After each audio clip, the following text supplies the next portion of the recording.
38. Can we sanctify folly? They are a multimillionaire older couple widely known for their gifts to Christian causes. They regard themselves as good Bible-believing Christians. They have 2 children, a boy and a girl, both in their late 30s. They have never given their very fine and godly son a nickel in help. Their son was in a serious accident and unable to work for some time while awaiting an insurance settlement. His wife went to work to support them until he was able to work again. The daughter is a mess. She has drifted into a few bad marriages and some other beds as well. She is ready to, quote, try anything, end quote, except Jesus Christ. Her parents feel sorry for her and they have subsidized her generously over the years. Life, they say sadly, has been very rough on their little girl.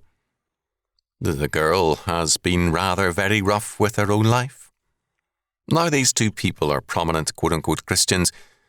When they themselves, and many like them, are soft on sin, should we be surprised if judges and juries treat criminals better than their victims are treated? Need we be surprised at all the bleeding heart antics of millions on behalf of the guilty homosexuals, pornographers and others?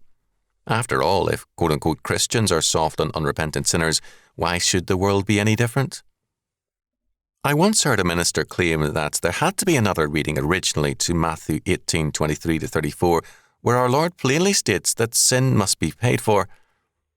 The man wanted a cheap forgiveness and a meaningless grace.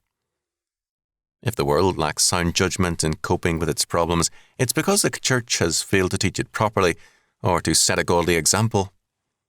The world is easy on sinners, but hard on the godly. Can we complain if, like this older couple, we are the same? If wisdom and righteousness do not begin at the house of God, then judgment will. 1 Peter 4:17. We dare not sanctify our folly.